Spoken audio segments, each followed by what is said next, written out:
Welcome to Backstage Money, real world finance for musicians. I'm your host, Jason K. Powers, and this is the show where we pull back the curtain on the business and money side of life in music.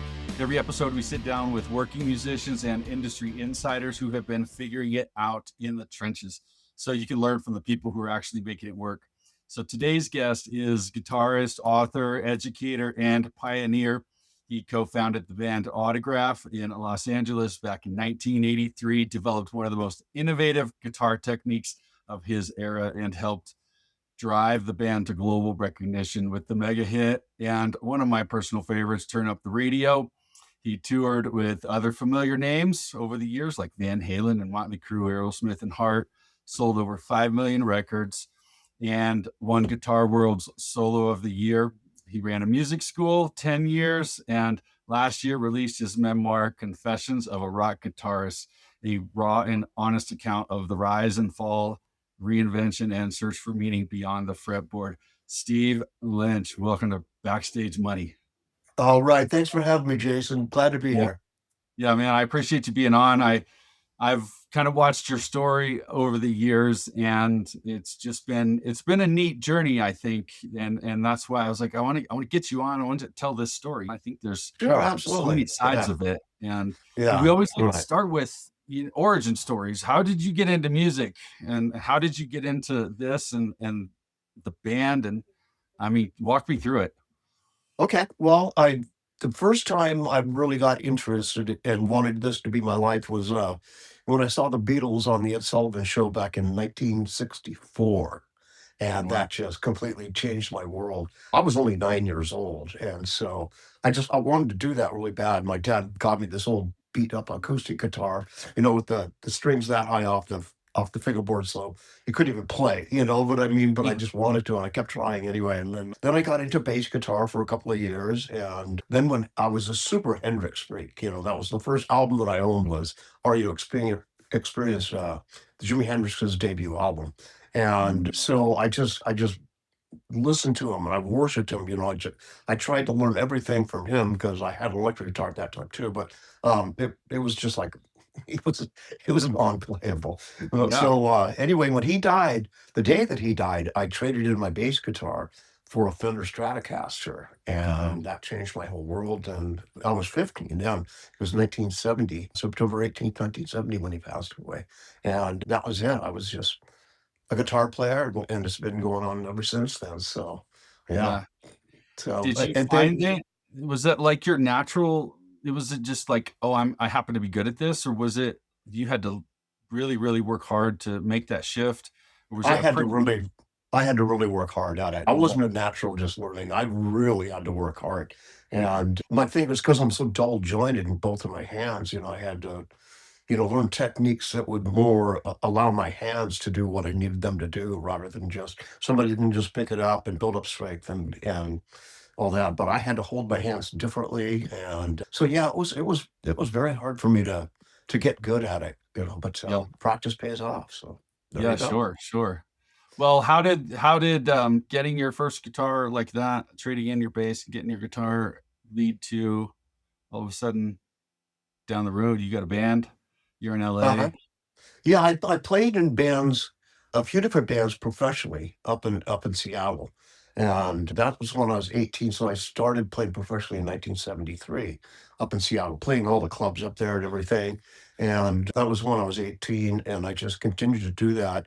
And then I had this teacher up in Seattle too, Don Mock, who recently just passed away. Really unfortunate to hear. But he was just an amazing player, and he taught me this tremendous stuff, and he got me to go down. I was in Montana touring, and I called up to set up more lessons, when I came back in Seattle, and they said, no, he's at some new guitar school down in LA. And so I said, oh my God. And they said, I think it's called the Guitar Institute or something like that. And so I actually called up, I got the number from information and called up directly and was able to get him on the phone. He was in between classes. And I said, Don, what's this all about? And he said, Steve, quit your band, sell your equipment, and get your ass down here. And so like 6 weeks later, I was there. I mean, it was that fast. I just finished off some of the gigs. Maybe it was a little bit longer, 2 months, but still it was around in that area. It was really short. And I was there, and that going to the Guitar Institute completely changed my life because it it it enabled me to know all of the theory and apply it to my playing. And that was a huge thing because I understood what classical musicians, what jazz musicians, all these different genres I was able to put together and understand how it all worked together theory wise. And so that was a huge thing.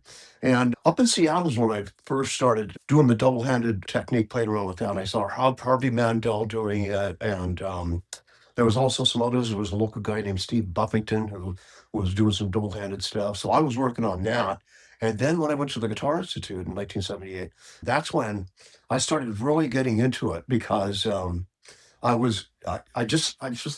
I saw this guy, Emmett Chapman, who did a clinic, who played the instrument, the stick.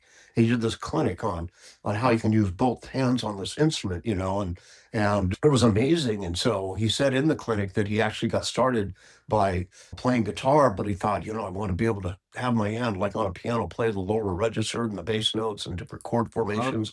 Then with my right hand, play on another set of strings, another five set of strings, and then play all the melodies and different triads and everything with that hand. And so I thought, God, how interesting. So I asked him after he did his clinic, I said, what did you do on guitar that got you to this point? So I handed him my guitar and he just kind of went, well, you take one pentatonic scale here, this is one position here. And then with this hand, you can go up and you can play another position right here. And so he just went, and I just went, oh, that's it, so, and I was already familiar with the technique. I'd already been playing with for a few years at that point. And so that's when I started writing everything that I was learning from the Guitar Institute, the chords, triads, arpeggios, scales, everything. And I started writing it down two-handed, so that, and then I numbered each lick in a certain order, so that everybody could understand. And so by the end of the year, I had written a book on it easily. Actually, I'd written more like three books on it because I had all this material written down. And so I got asked to write a book on it, and it was from Tommy Tedesco. He was a famous jazz player in LA that did all session works. Every TV show that you watched during the 60s, that was Tommy Tedesco playing that, and the 70s, and then Howard Roberts, who was a uh, great jazz name. So both of them approached me after I played at the graduation ceremony at GIT, and they said, "Man, that's because I played a couple songs where I played all this stuff two handed.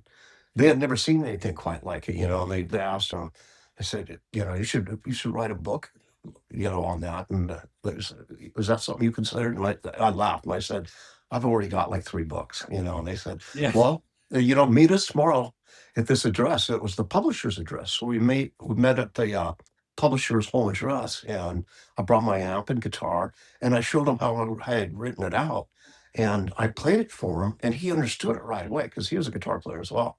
And he said, wow, okay, sign up. So I did my first book and The Right Touch, and it sold very well. So I was really glad for that. And then Nice. I wrote two more after that and released them back in, I think, 1987. Nice. So, Nice. I heard a rumor when you were at the Guitar Institute, you got the most likely to succeed award. You yeah. know, Mhm. I'd say you did all Yeah. right. You Yeah, know, yeah, and Paul Gilbert, and of course Jennifer Batten. She was in my class, so we were getting together and changing ideas and stuff, and she was so into guitar, and she was really getting into that technique herself, And so I showed her a bunch of things and gave her some paperwork to work on. In fact, she took a couple lessons from me after we graduated, and then she just took off and just wow, playing with Michael Jackson. I mean, it doesn't get any better than that, right? yeah. And then going out and playing with Jeff Beck. So it's like, equally Uh-huh. just as talented, So it's like, wow, man, she landed a couple excellent gigs there. And then she's also had her solo bands and stuff as well. Mhm. So she's done extremely well from it. Yeah, yeah, that's fun. So, how did this transition into the start of Autograph? I've heard, I was reading up on kind of early on, and it's Mhm. true, right, that you landed this opening slot for Van Halen, and you had Uh-huh. not played a show together Oh, right. Well, yet. what happened? You see, again, like in Seattle, I was playing in a few different bands in LA. In fact, Right. at that point, I was playing with four different projects. But we were guys that we, all of us had played in different incarnations of different bands together previously. And so what we did was we just got together on weekends and just jammed and drank beer, and we wrote some songs together, like Turn Up the Radio and stuff. That was like right before we went into the studio, but to kind of demo. And so with Andy Johns, who's, worked with Led Zeppelin and John Lennon, and the list goes on and on, the Stones and everything. So anyway, he did the demo for us.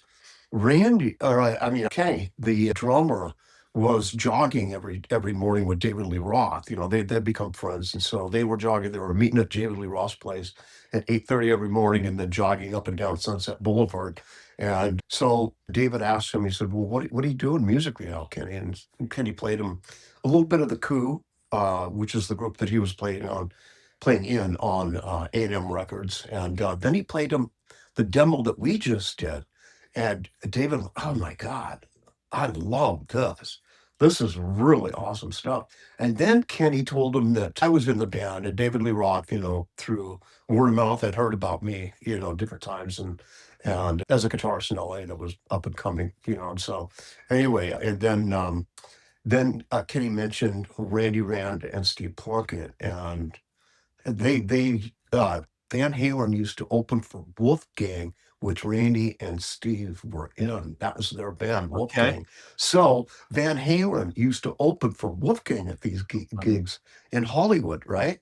And so anyway, David thought, oh, why don't you guys come and open for us now? That'll be, it's like full circle kind of thing, right? Yeah. So Yeah. now Yeah. Van Halen really shot up through the roof, and so he asked us, and then Kenny came back and asked us the next time we got together. He said, "Hey, David just offered us to open up for their 1984 tour."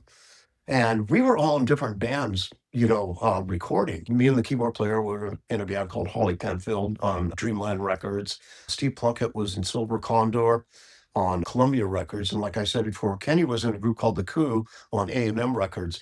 And Randy was playing with Lita Ford. So we had paid gigs, right? So, but then we thought, hey, what the hell? We've already done this recording and everything. Why don't we go out for a few months? It might be fun. So on our way, driving from LA all the way to Jacksonville, Florida for our first gig, and then we did it. We rented this old Winnebago and it could barely run, it's just, and so we made it and got on stage and kicked ass and, had a great time for 4 or 5 months, whatever it was. And then we signed Backstage with RCA at Madison Square Gardens when we played there. And then we played for a couple more months with them. And then RCA said, "Okay, guys, you're out here. You're playing in front of, tens of thousands, hundreds of thousands of people, basically."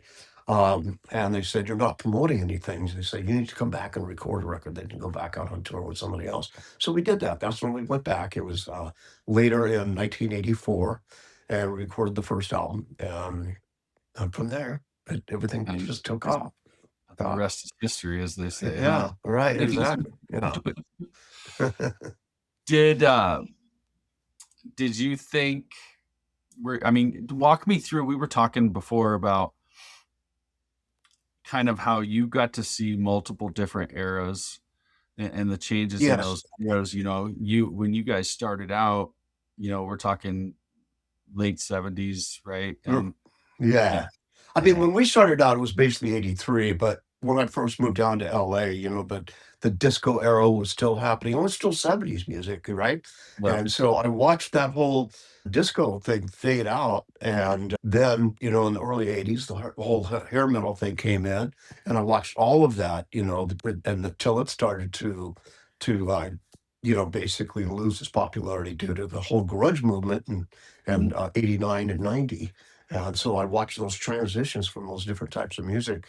And I even did a solo record in 95 called Network 23. And I put a lot of work into that album. But, the problem is because my name was attached to it. There's a stigma there. If you're an 80s musician and not popular during that time, the record label didn't want to hear it. They didn't even want to hear it. I had Marco Babineau from Geffen Records. He was shopping it for me. He says, "Steve, as soon as I say your name, they just go, no, 80s rock guitar player, no." And I thought, I'm Fascinating. not just an 80s rock guitar player. Right. I just did this whole album that sounds nothing like 80s and nothing like Autograph. This is a totally different thing, Right. and so all of that just kind of, I'm proud that I did it. I'm proud that I put all that work into it, because I played some keyboards on it. I did all the beginning drum patterns, and to show Chris Frazier, who was with Steve Vai, still with Porter now. And so he played on the album and to my drum tracks. And then I played the bass on it, and I wrote and produced, almost all the album as well. So Mhm. it was a Mhm. lot of work. So I'm proud of that. But it's Yeah. just, you know, um, as far as the consumer goes, it didn't make it commercially. So Sure. that's just the Sure. sign of the times. Yeah. Well, and It when was, when industries shift like that, and that particular one was pretty sudden, I think, yeah. coming out Oh, in it that happened 80s. really fast. Yeah. Yeah. So talk to me about, you guys are riding the wave up there pretty Mhm. good by then, and then this industry shifts. And Right. so, since we always talk about kind of the financial side of things here, what kind of were some of the things you maybe learned, even if in hindsight, along the way during that shift? You get signed, you're riding big, and you're making Mhm. the money, then the shift happens all of a sudden, and a Right. lot of people Well, are left stranded. what happened with me, luckily I had gone to the Guitar Institute and I'd become quite a good teacher, and the books I'd written and instructional videos and everything. And so I was doing clinics. I started doing clinics right at the end of Autograph ended in December of 1989. So it was the end of the 80s period because it was the last month Yeah. in the last Mhm. year of the 80s. And so I was offered to go out and do these clinics. So I went and taught 325 clinics in 20 different countries, including all the United States except for Maine and Alaska. Those are the only ones I didn't teach them. Wow. So I had that income, and that was a good income. But I wanted to go back out and play again, but there was just no money in it. It was just all the grunge thing. That's all the clubs and everything. I mean, everybody just wanted to see that. And Mhm. so it was over for all of the bands. It wasn't just us. I mean, Mhm. it everybody in the industry that was known for being an 80s band. There was just nothing after that. Just, so I got to watch that, like I said, I was lucky to be able to go into teaching. But Mhm. one thing that people have to realize is that even when you make it, and you do have success on, with radio play, with record sales and all this, that money doesn't last forever. Mhm. I remember in 1985 when we like co-headlined with Aerosmith because they were just coming back after there was rehab and everything. They both Stephen and Joe Perry were in rehab, and they came back and they had to come back because they were broke. And I'm going, my God, Aerosmith is broke. Mhm. Yeah, we haven't got any money. It's gone. Because once the once the record sales go down, because the record sales only happen usually, like the first year after the album comes out. That's where you're going to get 95% of the sales, right? Mhm. And then the second year starts really dwindling fast, and third year and all that. So 5 years out, you're pretty much done, and you get less radio play because they're adding other bands, newer bands Right. onto it, and so the the royalties from radio play starts to diminish as well. And so you've got to have kind of a backup plan, basically. What they did was they came back really hard. They put out that album. I can't remember the name of it in 1985. Was it Pump? Or I think I can't remember exactly what it was. Mhm. But they came back really strong because they had a big name. I mean, Aerosmith was a big name, but the one of the things that I would say to people is write as much as you possibly can, and never stop doing that. And don't write in one genre. You know what I mean? Be kind of like a Diane Ward. She can write anything, right? And so Mhm. that's what you do is you write in all these different genres, and that way you do have, other ways that you can sell songs and to different different platforms. And but that's the main thing is getting an agent that can shop your tunes and all that. But as a band, you just have to sometimes you have to just move along with the times. Now here's one that really uh, is a great example of that. Now, Guns N' Roses, they were a glam band in LA. Then they saw the grunge thing starting to take off.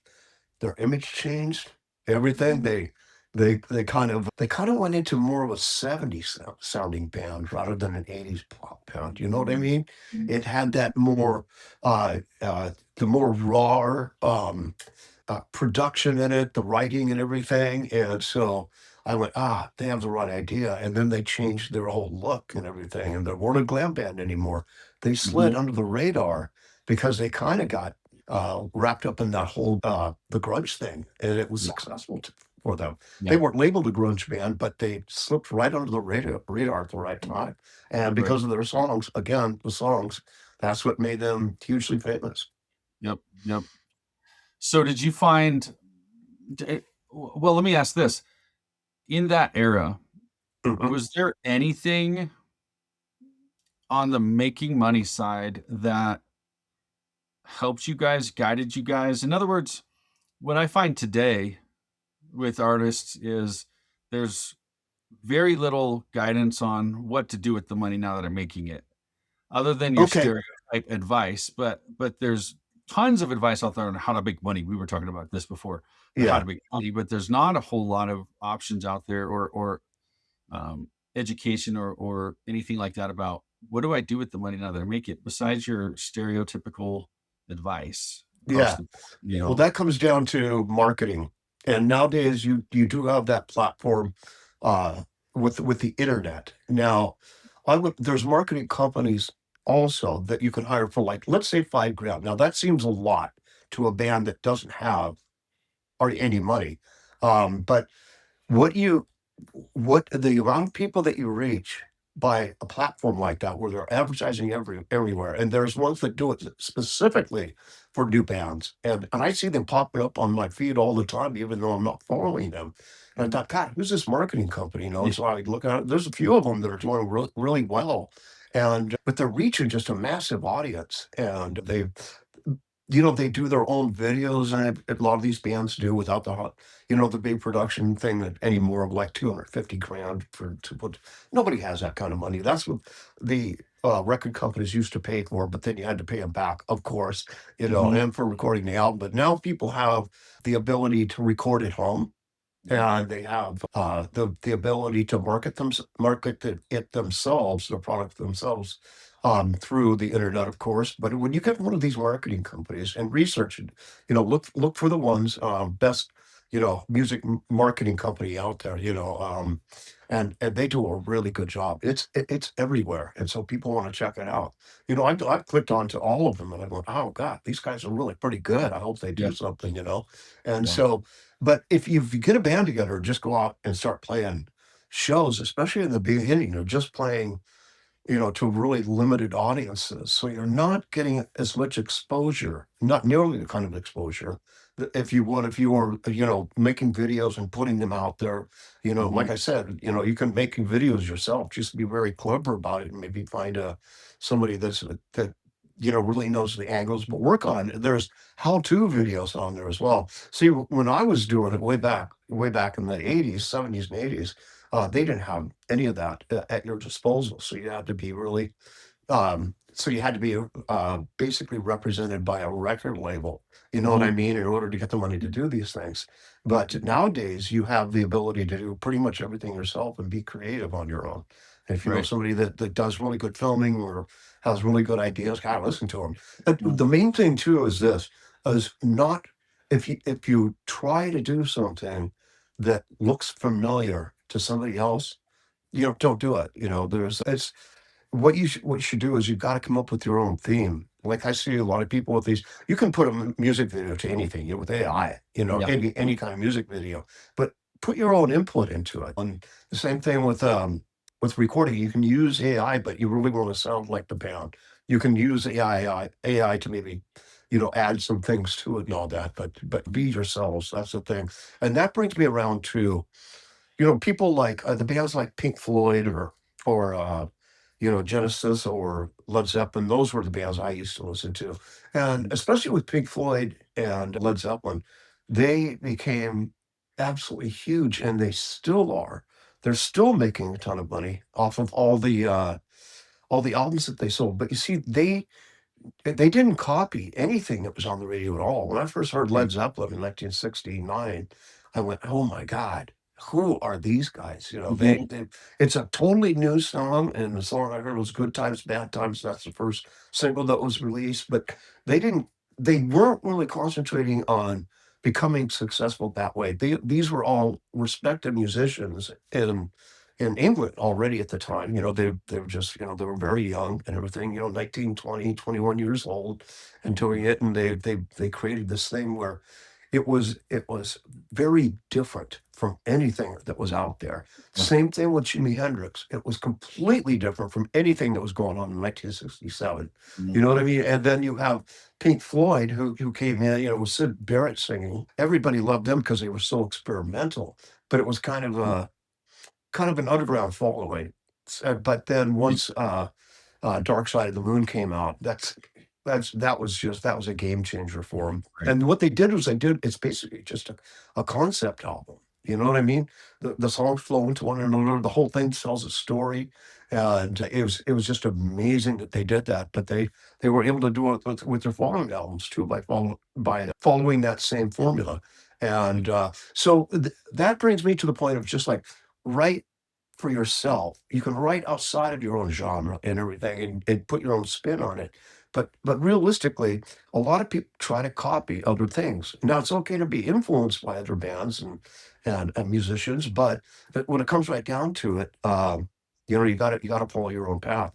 That's why in Yeah. 1978, um, I stopped listening to other guitar players completely. The last guy I listened to was Alan Holdsworth, and he was more, of course, more of a fusion type player. And I just loved his playing, and I thought a lot of his stuff was two-handed when I found out he's just got the stretch of Big God, stretch. Yeah.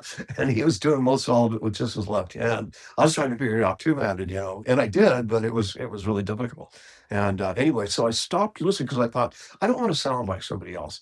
Now, there's different ingredients, that are in my playing. You might hear a little bit of Jeff Beck or Jimmy Page or David Gilmour, here and there, but and Alan Holdsworth, of course. But you know, by abandoning that, trying to follow somebody else. Like there's so many people that just wanted to sound like one person, like especially Eddie Van Halen. Then you had a bunch of Eddie Van Halen clones out there, Sure. and that didn't do any good. So because it Sure. was just a giant step sideways, Yeah. and that's already been done. So you Yeah. can't do that It, anymore. it really is finding your own identity. Yeah, Um, and and especially today, I think with the era of social media and yeah. viral videos, and everybody gets caught up in it. But the fact of the matter is, that's what's catching a lot of the public. That's a Oh piece of the God, pie, yeah, right? yeah, It's just yeah, absolutely. getting those videos out there just so people will see you, Hmm. and and and and people will catch on, and they're gonna like. Yeah.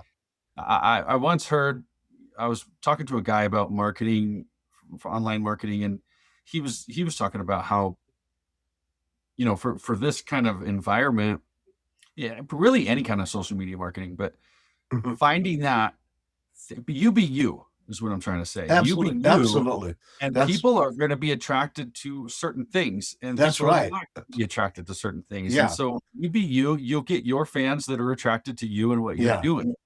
You don't want the people yes, that aren't attracted to you anyway. And so, right.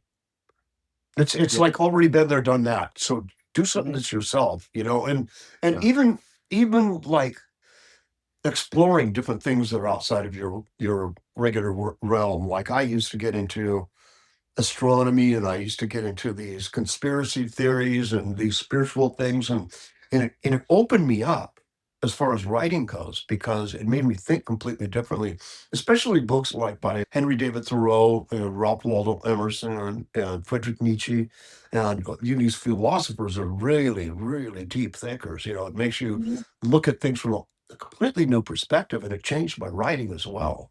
And then going on my nature walks and everything by myself and just like really clearing my head out and I'd have a little booklet with me and I'd start writing down ideas for songs and stuff. Yep. And so, I wrote lyrics that way and also wrote music that way as well, Yep. just from Yep. my imagination, but I was Yep. inspired. Find things that inspire you, I guess, you Mhm. know. Mhm. So on that, let's go back to, after Autograph kind of concluded in its primary years, you kind of made some calculated decisions to Mhm. move on to new things. And Right. but in that same interest, right? I need to do what I need to do and build my life how I want Mhm. to build it, right? And you Sure. took a route that I thought was neat. You started this. It was called the Federal Way School of Music, right? Yeah, Federal Way School of Music. Right. I started out. I'd been teaching at another music school slash store for 10 years previous to that, and then they closed down, and I opened up the new school just like literally like a mile away, and so all the teachers came there, and it was very successful for 10 years. But Mhm. then Seattle weather didn't agree with me, and I started to get sick lots. So I thought, okay, I'm moving back to Florida. I'd lived in Fort Lauderdale after I left LA in '92, and I Yeah. lived there for 5 years. But then, I felt great there. After living in Seattle again for 20 years, I just thought I got to get out of here. Mhm. Just Mhm. the weather doesn't agree with me. I was allergic to black mold and all that, and so I moved back down to Florida. But one of the things I guess that I really thought about was I would love to be playing again, and that did happen. Um, Randy and I and the drummer originally, decided to put together a different version of Autograph and hire a couple of guys like a singer, and then they ended up being a singer and the drummer because Kenny was unable to do it. There was just some issues with him where he didn't have transportation. He was having drug Mhm. problems and stuff. And so Mhm. unfortunately he was killed. He was shot and killed. And a lot of people don't know that, but it was quite a tragic end. It's really sad. But you get mixed up in those kind of things, and that's what happens down the road. Yep. Um, but anyway, so we did that, went out and played again, and Randy and I had a gas doing it, and got to connect with a lot of the old fans, and so that was awesome. But yeah, and that's really but we only were making money because of the fact that we had an established name and songs on the radio, and we were on, MTV, VH1 for years and years, and also in a lot of movies and TV shows, we had songs in. So that's another thing also is you don't have to just write for other musicians. If you have a good publicist, like let's say that you find somebody that's really good at placing songs in movies, and you have a catalog of different songs, the variation of different things, and those can also be used. I see people's names in different movies that I go, oh my God, I had no idea that they were actually Yeah. writing for movies too. And so there's that route. I mean, what you have to do is you kind of have to diversify and look at all the places you could possibly make money. But just yourself going and knocking on people's doors. You have to have an agent, but you have to write a lot. But an agent does have to shop it because they won't pay any attention to any musician themselves that sends anything in. They just Mhm. it goes right in the trash, Mhm. so But by that's the one time thing you you have to came consider. back out, right? This was what, around 2013 or so? Was that Yeah, right? When yeah, you guys came back out, you released new yeah. We music. started playing. We rehearsed, a few times in 2013, but our first gig was January of 2014. Okay, yeah. Yeah. So what was like the financial reality of that versus, back in the day coming back from, you had things going on along the Mhm. way, but just to focus on the band side, what was the most notable contrast, I guess, on the financial side from coming back Well, I out would like say, then versus back in the 80s? yeah. Well, we even back in the '80s, we were very conscious of how much money we were spending. We cut a lot of corners. We had a small lighting, system and sound system. But you see, most of the places we played, they all had a sound system, so we didn't need much. Yep. I mean, when touring with Van Halen, we used their system, Motley Crue or whoever it might be. They have their own sound system, so we just use theirs, and we use their lighting systems as well. But what we did, well, when we were touring with these groups, is let's say like Van Halen, for example, they would play, 2 or 3 times a week. Well, we would play for 11 days in a row. All those other days that Van Halen wasn't playing, we went and played with our own setup at different theaters and casinos and at different bars. And so we were making money constantly. You know what I mean? 11 Hmm. days off, or 11 days on, 1 day off, then back to 11 days on, 1 day off. And so we Wow. did that most of our touring career. We always filled in all the open days with other gigs. And so it was much more personal. A lot of people saw us rather than in the arenas. They also saw us on those platforms as well. Mhm. And so, that was another way we had to monetize. But, of course, we were making better money back then because of the fact that, we're selling a lot of albums. But, you also had to, we didn't see any money till we went gold because we had to pay back all the stuff that RCA did as far as the recording and the 2 videos that were recorded. All that had to be paid back. So there was like already, probably 500,000 just in that, Wow. so we had to pay that back before we saw a penny. And so that's why it's just the best thing to do is not use a recording company, use a distribution company. You just get your songs distributed. You can start your own record label and that can be just your thing. But a distribution company is the big thing. Like with my book, The Right Confessions of a Rock Guitarist. You see, I'm signed to Indigo River, which is a fairly small publishing company, but they're very well liked and they have a great reputation. I went with them, but they're distributed through Simon and Schuster, which is the biggest in the world Yep. distribution company Right. and publishing company. So that's why I signed with them because now I have distribution through the biggest distributor, and that's what you want to look for is being able to sign a deal with a distributor, not a record company, just to get your stuff distributed and sold. So, Yeah. Yeah. It's pretty and wild. the other thing is when we started playing again, we didn't bring any amps, any drums, or anything like that. It was all set up for us. There was always a writer as far as the equipment. The only thing I brought was my pedal board and a couple guitars strapped to my back, Mhm.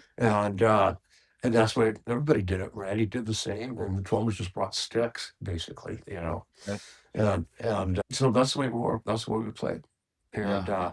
And and but if you have to cart around your own equipment and everything, boy, that gets expensive because if you don't have a van already, you have to rent a van and do all that, and it's a major pain. And then you're out playing on a Tuesday night somewhere in the Midwest, and there's only 4 people in there, and then the club owner doesn't want to pay it because he didn't make any money. You know what I mean? So you Right. run into all these different snags. I've been with them all because I went through all that stuff back in the Well, '70s. The bands I played with up in Seattle. So yeah. I've been through all that. But yeah, just the main thing is first of all, create the music, right? And really Mhm. be original. Write music from what you feel. A lot of people just try to copy, something similar to a song that they already know and go down that. But that's not you. You didn't experience that. What did Yeah. you experience? So you listen to the songs, like Robert Plant would be talking about different songs he wrote with Led Zeppelin, like on the second album especially. He just said, "Oh, well, we were here, and I just wrote a song about it." Well, what about Penny Lane by the Beatles?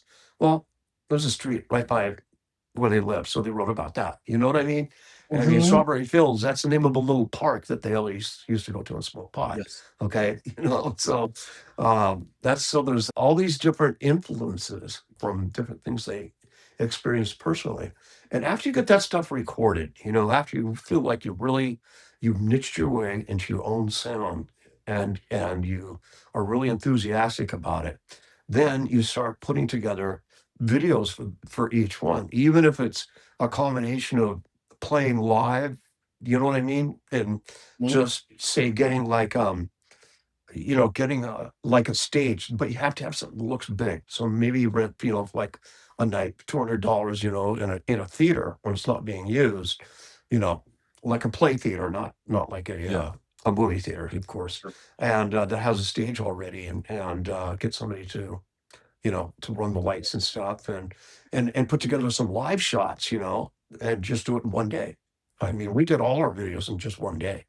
All the videos we ever did. So one day, like 8, you know, like sometimes Audit Up to spend as many as 16 hours or, one day. We did 2 videos back to back and each one was 16 hours. So we were super burned Wow. out at the end of it, but we Yeah. did it.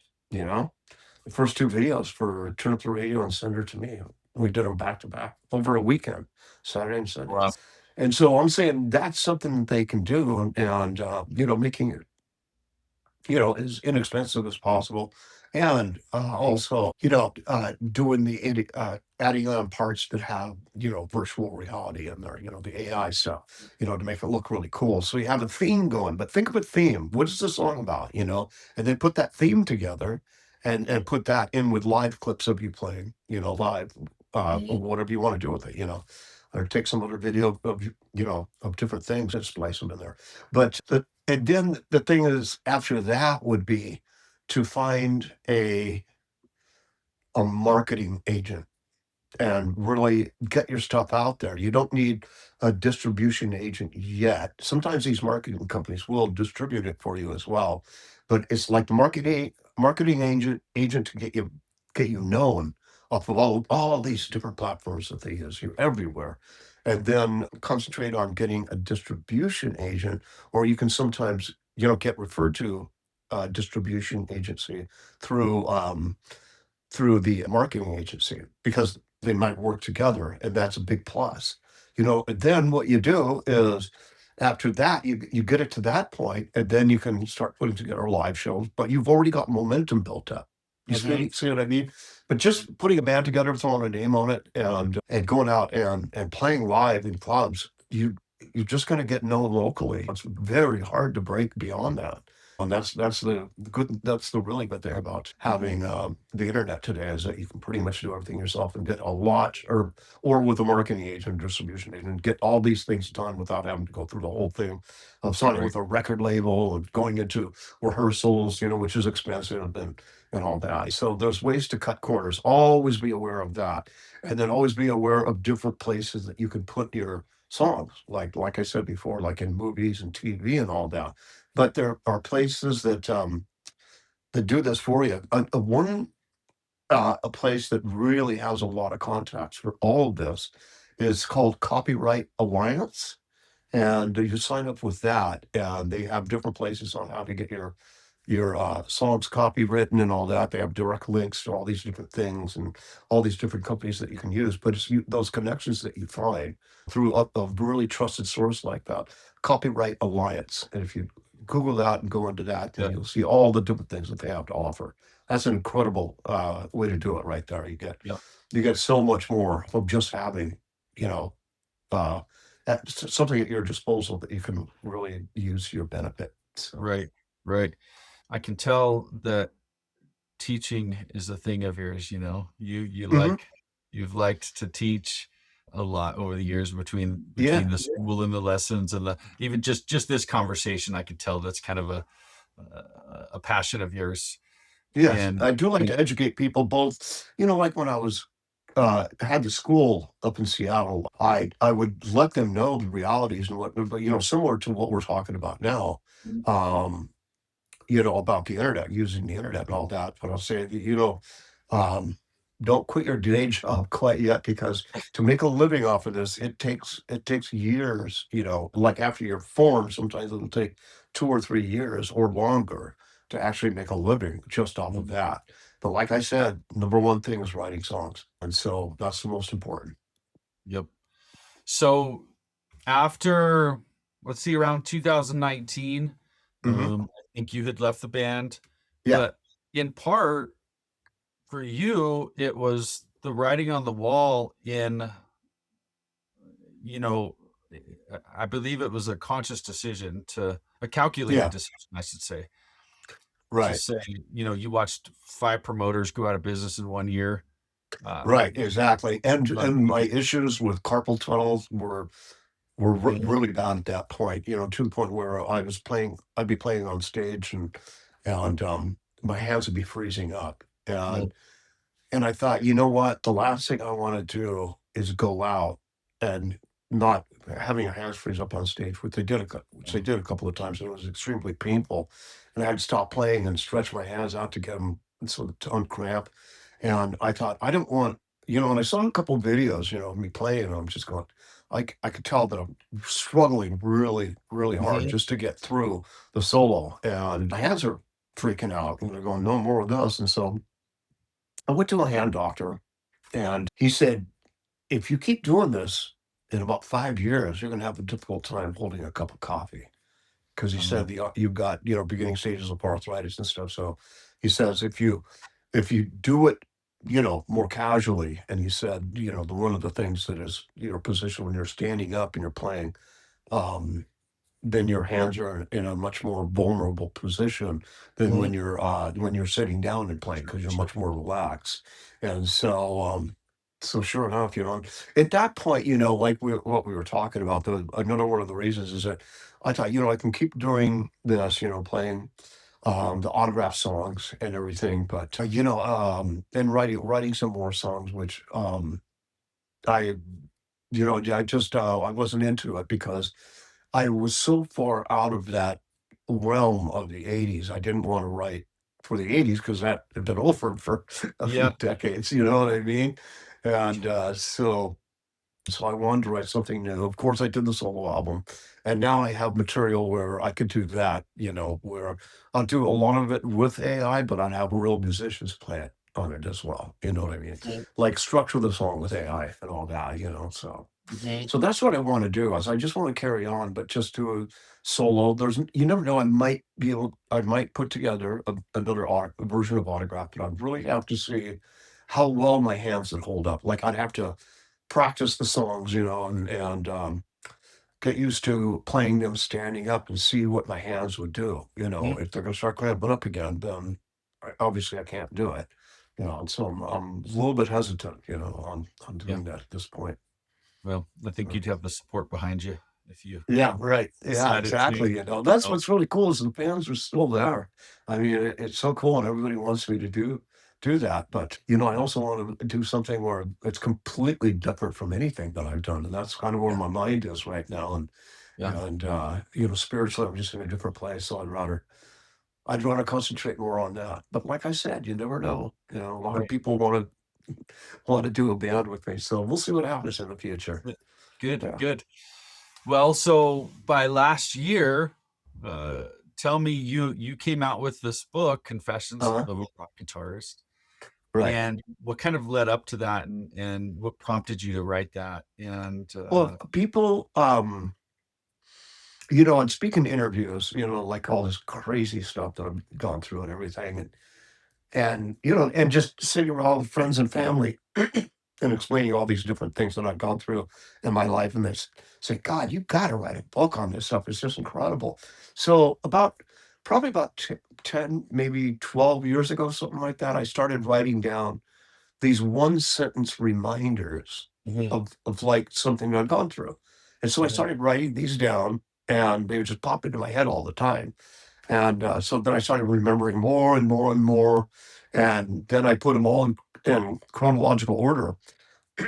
Then when COVID hit, I couldn't tour, and couldn't teach, couldn't really do much of anything.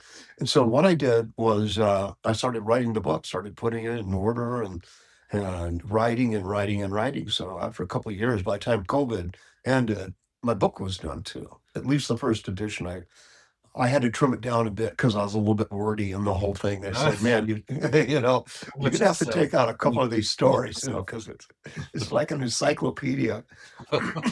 And so I did, and at that point, I finally got the right version, that I really liked. It was trimmed down, but I knew I had to go through that. It's pretty long the way it is anyway. But I could easily have written another book, but my life is still going on. I might write another one. You never know. But Yeah. what was satisfying, um, was just being able to put them all in just this big story about my life, and Mhm. a lot of people just couldn't even imagine the things that I've gone through. Yeah. And so putting them down and explaining them to people, even bouts with drugs here and there, but and the trouble I used to get in when I was very young and all that, Well, and so, but and being kicked out of my house at the age of 15 and oh, living in a tent and all this, and I look back on it all and I think, God, I don't regret anything because it made me who I am today, yeah, and here you go. You can either look at the things that have happened in the past and look at them negatively, or look at them positively and think of the growth that you've had mhm, because of those different things. And so yeah, that's the way I relate to it now.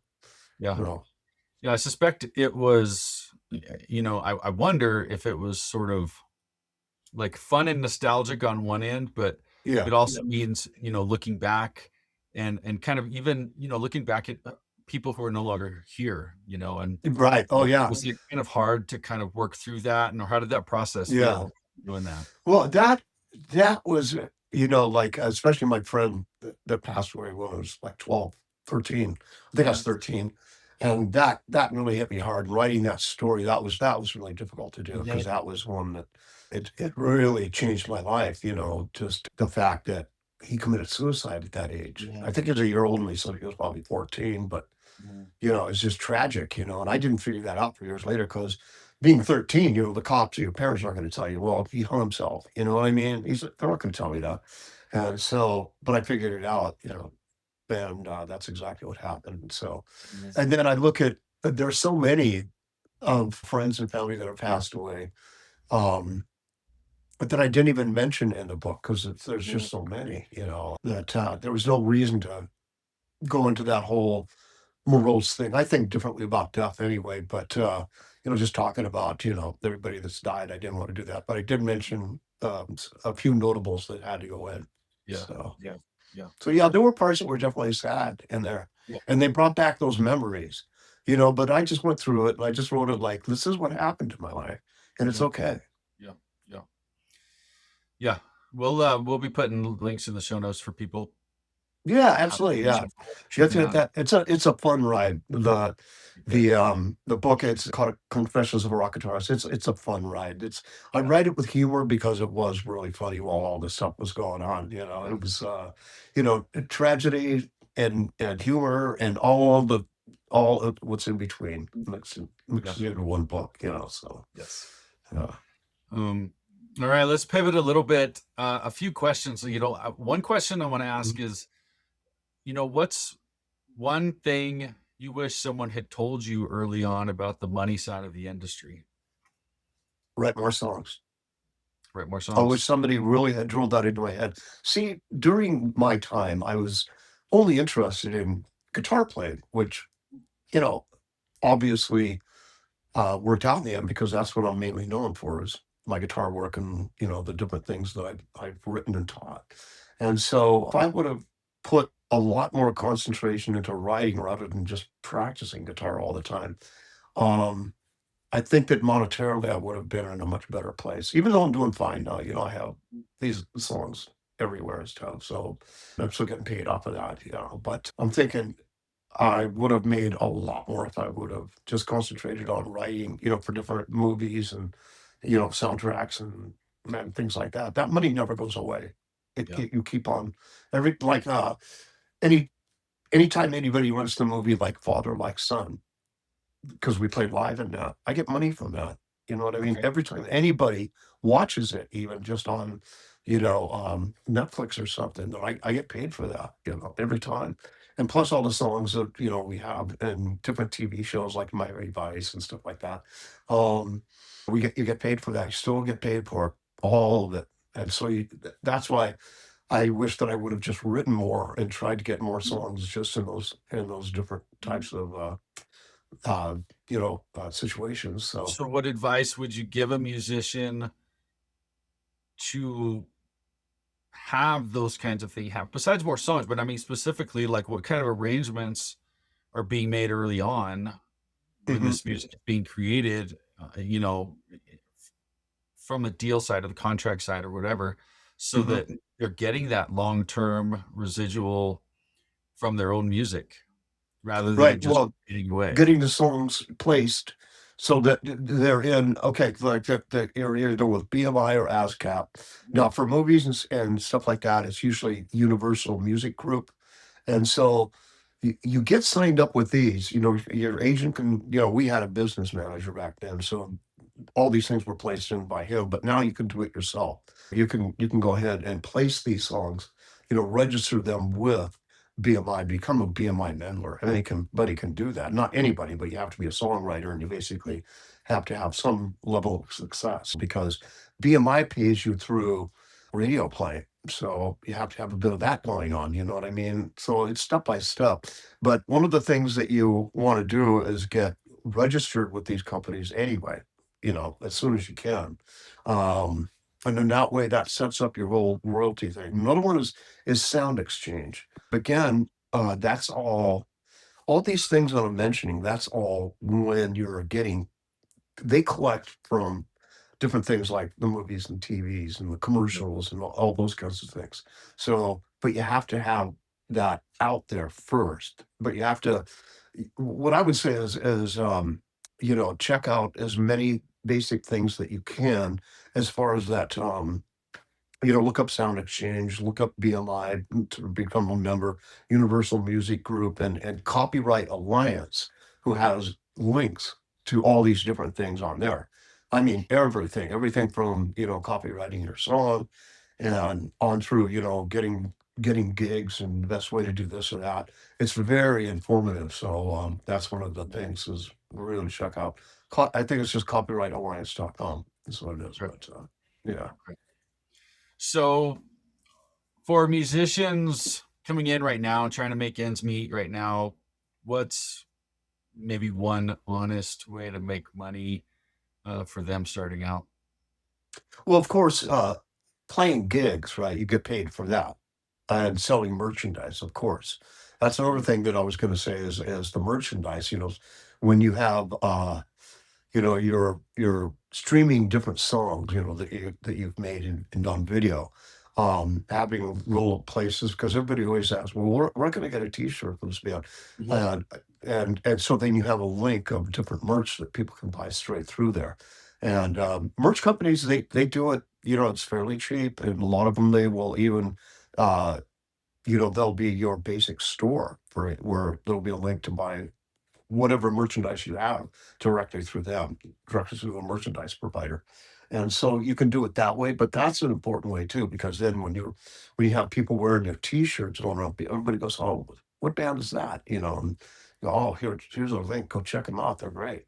So you do that for your own band as well. So it really helps. So looking back across everything, what's one business decision or financial decision you're most proud of? Probably, first of all, getting signed with RCA. That was like a huge one because none of the other things would have been possible if we wouldn't have signed that deal with RCA. You see, so that started the whole thing, and then it just kind of cascaded from there. So, Yeah. but like I said, you don't need a record company nowadays. You need a distribution company, Yeah. and you need a marketing company. And a lot of times you can set up payments with them, whatever it may be. If you don't have like 5 grand to do a marketing company, maybe if you're like a 5-piece band, it'd be 1,000 each, but something like that, because everybody's going to benefit from it. But if you don't have that, a lot of them have things where you can pay them payments. So Yep. because that makes it easier. But as far as making money, loud, it's like the merchandise and the playing clubs. But that's going to be difficult to make much money because a lot of these clubs they're only going to pay you 500 at the end of the day after you've went and played and all this your and gas expenses and this and that. It's not very much money. I mean, that's So been a common conversation we've had with those doing live shows regularly. The mhm. single most advantageous thing mentioned by Mm, all of the artists has been uh, merch as a yeah, supplement. Like right. every single person I talk to, they're like, get the merch out there. Don't show up to a show Yeah, without merch, you know? yeah, absolutely. Got to You have do merch that. there. It's no doubt. Yeah. And Yeah. so.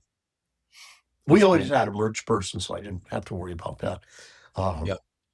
Personally, but for bands that are wanting to do it on their own. Another thing is that pay attention to what you research is especially finding good formats where you can look at what they offer, like Copyright Alliance, and then it'll guide you to different sites and you can study them. But being knowledgeable about the whole business and how it all works, that's very important because you can make a lot of mistakes on the way. As we discussed earlier, a lot has changed since the time when I started out to now. I mean, it's completely different, but there's some guidelines that you still have to follow. Yep. Like getting the marketing thing together, getting the merchandise. Sure, go out, play some shows, but basically, really use the internet to its full advantage. So winding down, I think my last big question I want to know, or what advice would you give the musician? We talk all the time about making the money, but what advice would you give the musician to keep the money they're making, one, or prepare for the future because you don't know how long you're going to be able to ride the wave? Well, I would say individually for each individual person in the band.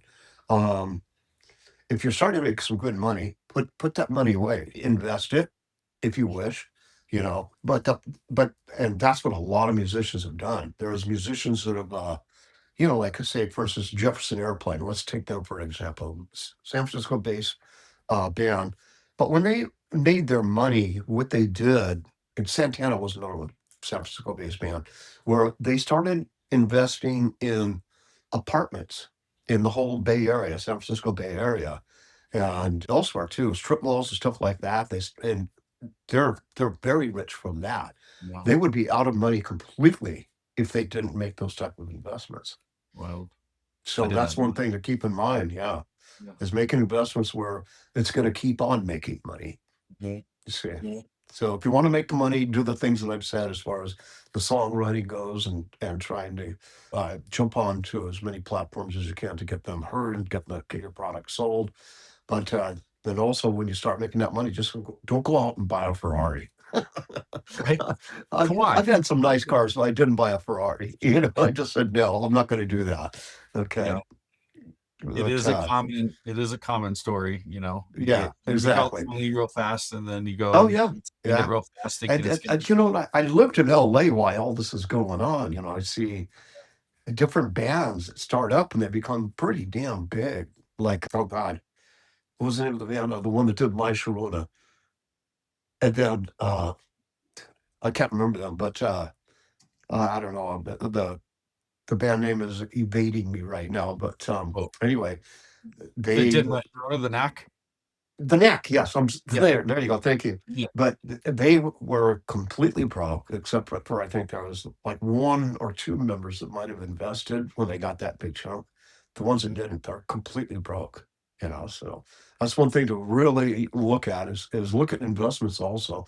You see, nowadays you kind of have to be, and back then you kind of had to be a businessman and not just think, oh, you're going to be rich forever. No, because maybe your first album does great, but maybe your second album does not do so well. Yeah, yeah, sure. You know what I mean? I mean, we sold about 5 million internationally. 5 to 7 million is the total. It's hard to get an exact number, Mhm. but that was internationally. You know what I mean? So it wasn't just here in America. And that was off of 3 albums, not one album. You see what I mean? Mhm. So you have to look at that. And luckily, we're in a lot of like I said before, TVs, movies, and we still got a lot of radio plays. So that really helps tremendously. Yeah. Mm, Yeah. But Yeah, there's so much we talk about trying to keep the money you're making and mhm. investing it in something that's going to keep you Right, going and playing for the future because you don't know what the future holds. And that's right, I, exactly. there's Yeah. no, that's one of the things I'm constantly talking to musicians about is kind of our, what are we going to do for down the road? Yes, we want to hope Yeah. that we're going to keep going and keep making it and keep selling well, like whatever. But Right. you need to plan rationally, for the future in case it doesn't go according to plan.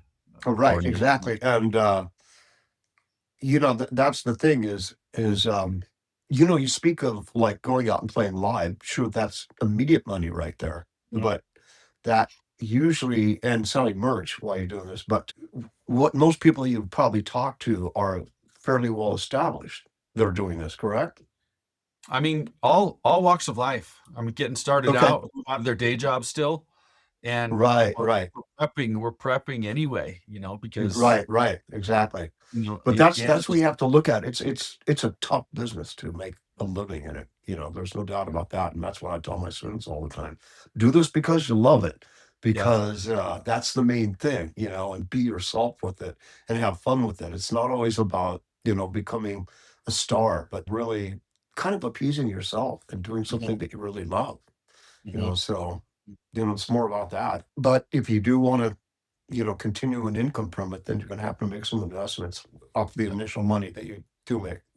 yeah, You know what I yeah. mean? So, Well, I applaud you in the decades in the industry, and you're mhm. pivoting and you're following your passions at the time and being willing to risk those pivots, from it's time to walk away for now and pursue this other thing, and now I'm going to do this, and it seems like you've got Yeah. a good eye for that in your own world, but doing what you need to do for you. Right, And exactly, yeah, exactly, and having fun at it. There's a lot of things I like to do. I like to go out in nature a lot, and I'd like to read, and I like to just study different things. And that's yeah, I have this inquisitive mind where I'm always looking at yeah, different things. yeah, And writing and going into a completely different direction is one of those things. yeah. So, you Cool. know, All right, Steve. So we close every episode with what we call final riffs, just rapid fire questions, rapid uh, fire answers. And let's dive in. You ready? sure. All right. So I want to ask you, funniest thing that's ever happened on stage? Yes, that was in Washington D.C. They had these cameras up, on all over the whole coliseum that we were playing at, and what happened was my pants, custom made pants, they had they'd split apart in the front, and I didn't know it because I was just running around on stage, and and I had my guitar in front of me, Oh no. but then I was there were people in front of me that were like pointing at me and laughing, and they'll go, "Oh my god!" And I thought, "What are they laughing at? What's the big deal?" And then I kind of had my guitar to the side, and I looked up at one of the screens, and there it was. I mean, it's Nice. just oh wow! Put my guitar back in front of me Nice real guitar quick, there. and try to get back behind my amps and rearrange everything as quickly as possible, Shoot. and so I made it through the rest of the show. But that was the most embarrassing thing that ever happened to me Yeah, on for stage. sure. That's for sure. All right. If you could share the stage with anyone alive or gone, who would it be? I think that would probably be, um, David Gilmour, Oh, yeah. yeah, or Jimmy Page. I'm old school, I grew up with the '60s and '70s Yeah. music, so, Yeah. uh All right. One city or venue you will never forget playing in. oh, Madison Square Gardens.